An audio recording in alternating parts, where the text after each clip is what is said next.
So before becoming a documentary filmmaker, I was a public defender at the Bronx Defenders here in New York. And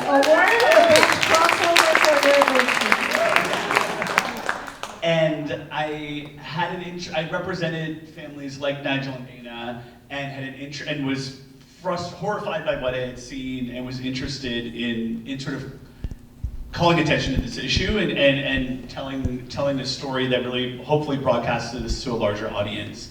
And so through a former client of mine, I had reached out to these private message Facebook groups of families that have been accused, asking anyone that'd be interested in telling their stories. And I was overwhelmed with 40 or so families that reached out. And I spoke to a lot of different families, and Nigel and Dayna were one of the families that reached out to me.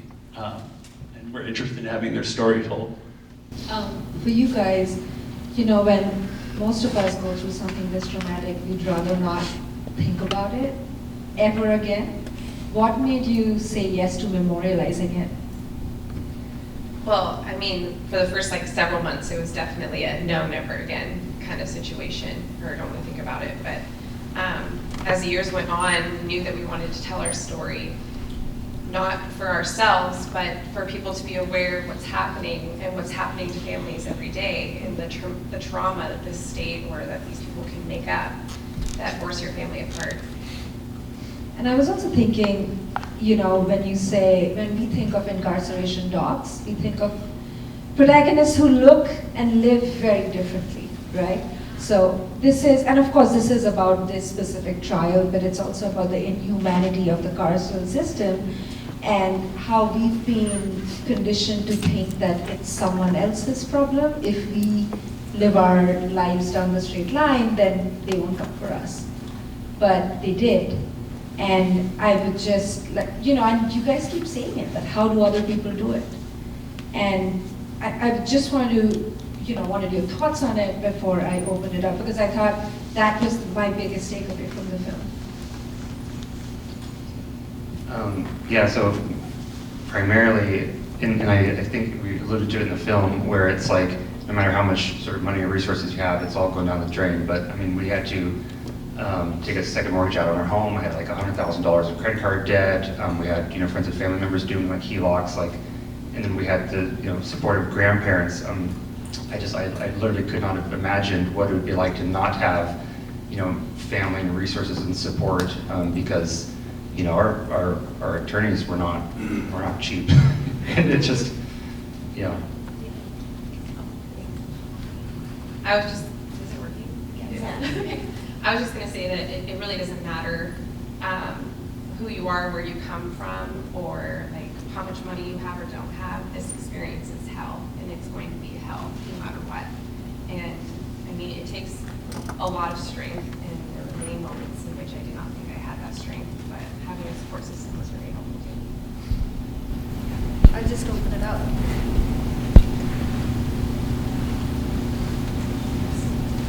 Did you ever get a formal apology?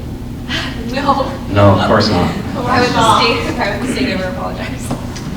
You know, and it's one of the reasons why we're doing a civil lawsuit, is because everything, you know, it was so hard for us for so many years, and then it just basically disappeared in whispers and emails, and you know, there's just no sort of accountability. It's like they just kind of were able to just, you know, sneak out, and so that was very, very hard for us to, you know, we want another reason for the documentary is, you know, for awareness and change. Yeah. So the lawsuit has the potential to recoup some of the money that you spent, is that right? And is there any ability other than that to recoup anything? Any other mechanism if you weren't doing a new lawsuit? That might be a question more for my attorneys. But I'm not really worried about the money as much as I just want sort of. We're hoping to enact some sort of change with this as well. Like there are many things that could have made a difference, I think, in our family and in the other families. Like any small step towards getting this fixed is good step. I mean, it would be nice to get that money back, but it's not like our main priority. I see two hands. I'll go with the gentleman at the back and then. Sure. Throughout this process, have you been in touch with any other families or folks who've gone through similar things? And I know it's a complicated issue, and Asher's been working really hard to, reach out to other folks and understand what they're going through. But I don't know if this is really a question, but have you interacted with any of those folks? How has this journey sort of enabled you to sort of help those people out, or just be a lending ear? And what do you hope sort of can come from this movie and everything going forward? Well, I think for us this is kind of like the first sort of step, and we'll kind of see what happens in the future as far as helping others through families. But we have heard of it's in the news everywhere that there are other convictions that are being overturned, that there are other people being arrested that are proclaiming their innocence. So it's it's definitely out there if you know where to look, I guess.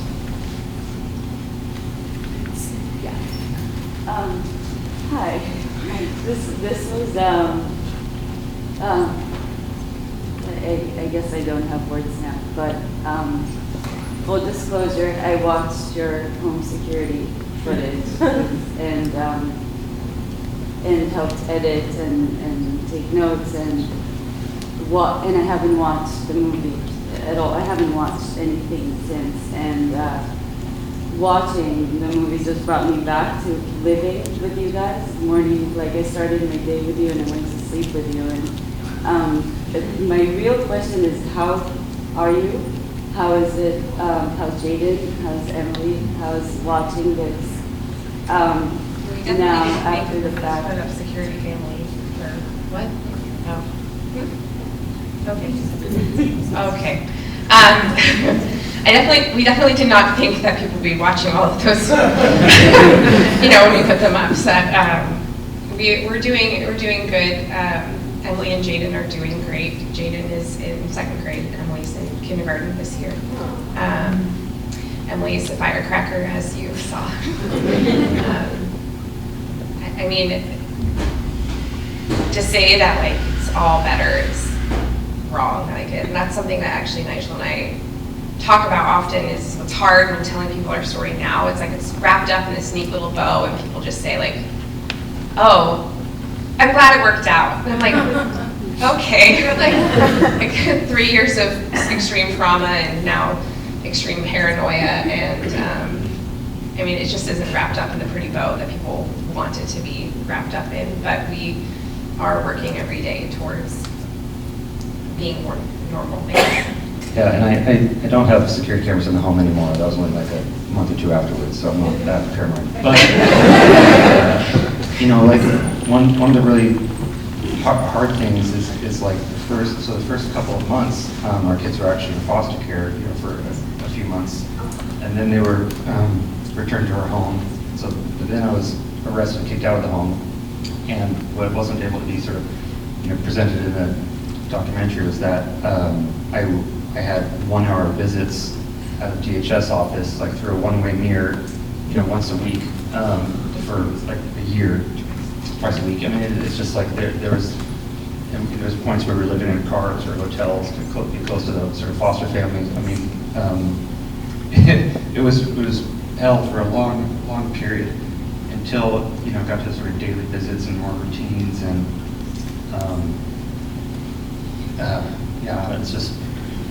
it's very, very, very hard experience. To go through, I guess. I'm just wondering how you experience the medical system now. Well, absolute distrust. yeah. I mean, being a nurse, like I said, it does build you to question doctors, not openly or constantly, but you are trying to make sure that the people you're taking care of are safe, and so you want to make sure that what the doctors are doing is safe. So for me, there's always that level of like skepticism, not like Doctors make mistakes. Everybody makes mistakes. Yes, Errors and you're judgments. humans. I mean, So- if I could say how many times I've corrected somebody who's a doctor, it would be, I would sit here all night. But yes, it is hard. We live in Vancouver, and we drive almost 45 minutes for Emmy to still continue to see her same pediatrician, because her actual pediatrician was always very supportive of us, and we were terrified to go to any other physician who might see that diagnosis and look at every single bruise or every single whatever suspiciously. I don't take insurance with my hospital system because I work for the hospital system that this occurred, because I don't ever want my child to be back at Randall's where this diagnosis occurred. It's too hard to even be around that kid. So yes, there's a lot of distrust.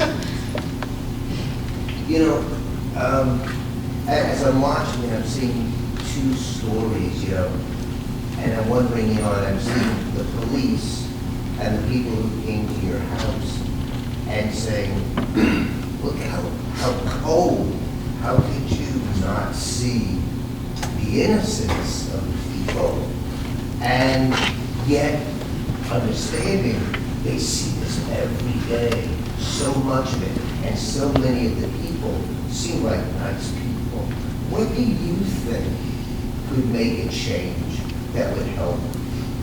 Realizing that this is something they see every day, and they probably believe everyone is innocent, but Well, so in what our change to the system?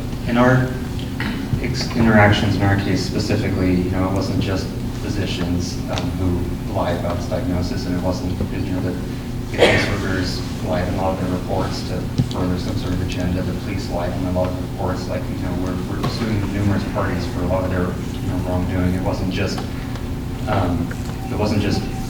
one physician and one diagnosis and one mistake.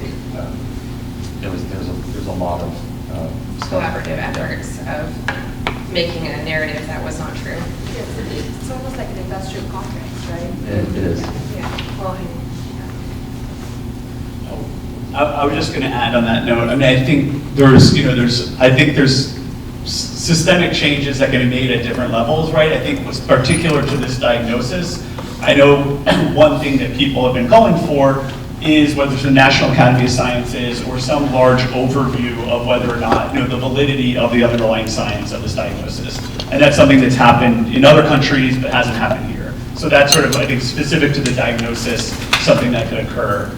I think systemic, then you were talking about individual hospitals or doctors. I think there's a real, right, as it says at the end of the film, just guaranteeing a right to a second opinion and allowing parents to get a second opinion, because oftentimes what this happens is the police departments, the child protective services are not experts in medicine. They're deferring to usually one doctor who made this diagnosis.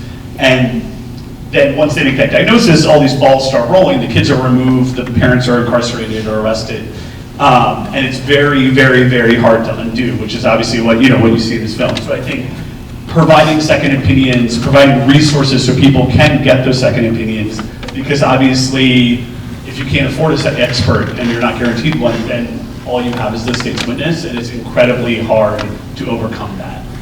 So I think those are sort of at different levels, different areas where we could. On a smaller scale, like just as an example of like two things that happened in our case that I've heard are rather systemic nationwide, is the child abuse pediatrician actually never told us who she was or what her role was until after the police had already interviewed us. Until like the next day, we had to like ask her. I didn't know she was a doctor. I thought she was a caseworker from the hospital asking us questions. She never told us what these questions were for.